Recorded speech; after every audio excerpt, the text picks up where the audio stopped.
আসসালামু আলাইকুম, সবাই কেমন আছেন? আশা করি সবাই ভালো আছেন। আপনারা সবাই জানেন আমি বাড়ির কাজ করতেছি, তো সেজন্য আমাকে ভিটি বালুর দরকার। তাই সকাল সকাল উঠে ভিটি বালু নিতে চলে যাচ্ছি পয়েন্টে চলে আসার পর আমাদের গাড়িটা লোড দেওয়া শুরু করলো। কিন্তু আমাদের এদিক ভেকু বা এক্সকাভেটর কম চলে, আমাদের এদিক অ্যানালগ সিস্টেমে এখনো হাতেই লোড করে। তো আপনাদের কার কার এলাকায় অ্যানালগ সিস্টেমে এখনো লোড করে আপনারা অবশ্যই জানাবেন। অনেকে বলে যে টলির ব্যবসায় অনেক শান্তি, তাই টলির ব্যবসা করেন। ভাই এখানে অনেক ঝামেলা আছে, টাকা পয়সার বিষয় আছে, ঘুষ টুস দিয়ে তারপরে মাটি কাটতে হয় এবং সারাদিন গাড়ি চালিয়ে বাসায় গিয়ে ভাত খাওয়ারও সময় পাওয়া যায় না। এই দেখেন আমাদের ড্রাইভার সাহেব মাঠের মধ্যে বসেই ভাত খাচ্ছে। খাওয়া দাওয়া শেষ করে মাল লোড করে শেষ হলে আমরা গাড়ি নিয়ে রওনা দিলাম। এবং যেতে যেতে আপনাদেরকে একটা কথাই বলতে চাই, ভাই আপনারা যে ব্যবসায় করেন না কেন সব ব্যবসায় রিস্ক আছে, রিস্ক নিতে হবে। রিস্ক না নিলে কোনো কিছুই সম্ভব না। আপনার চাষের ব্যবসা বলেন, টলির ব্যবসা বলেন, আর যে কোনো ব্যবসায় রিস্ক আছে। রিস্ক ছাড়া যদি ব্যবসা করতে চান তাহলে হালাল ব্যবসা আপনি করতে পারবেন না। তো রিস্ক ছাড়া ব্যবসা হবে না, তাই রিস্ক নিয়ে ব্যবসা করতে হবে। তাই যারা হালাল ব্যবসা করতে চান, আপনি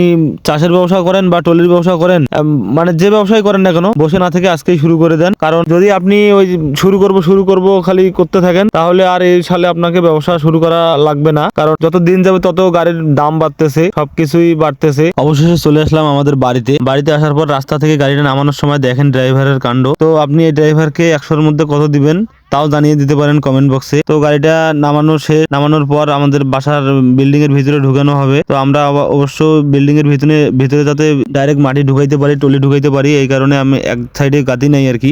পিছনে জায়গাটা একটু মানে শর্ট থাকার কারণে এবং মাটিটা একটু কম বেশি থাকার কারণে অনেক কয়েকবার চেষ্টা করার পর অবশেষে গাড়িটা ঢুকাইতে পারছে ড্রাইভার সাহেব। তো গাড়ি ঢুকানোর পর যেহেতু আমাদের দুই সাইডে মানে পাকা বিল্ডিং করা, সেহেতু অনেক সাবধানতার সাথে ড্রাইভার সাহেব গাড়িটা ঢুকানোর পর আর পিছন দিকে যাচ্ছিল না। তখন আমি বললাম যে ভাই তাহলে এখানে গাড়িটার মালটা ফালাই দেন, এত কষ্ট করার দরকার নাই। আবার যদি হুরুম করে যে কোনো এক সাইডে লেগে যায় তখন আবার আমার ওয়াল ভেঙে যাবে। তো আপনি এখানেই নামাই দেন, কোনো সমস্যা নাই। এবং সবশেষে উনি গাড়িটা আনলোড করা শুরু করলো এবং গাড়িটা আনলোড করা শেষ হওয়ার পর উনি চলে গেল। ওই গাড়িটা চলে যাওয়ার পর আমাদের আর একটা গাড়ি আসলো এবং এটাও আইসার 480 গাড়ি। যেহেতু ওরা 3-4টা গাড়ি মিলে আমাদেরকে বালু দিচ্ছিল। তো সবশেষে আমি একটা কথা বলতে চাই, সেটা হচ্ছে যে ভাই যে কাজ করেন না কেন সবাই মনোযোগ দিয়ে করেন এবং সৎ এবং নিষ্ঠার সাথে করেন, তাহলে সফলতা পাবেন ইনশাআল্লাহ। এবং যারা আমার ভিডিওতে এতক্ষণ আমাদের সঙ্গে থাকার জন্য এবং আমাদের ভিডিও দেখার জন্য অসংখ্য ধন্যবাদ সবাইকে।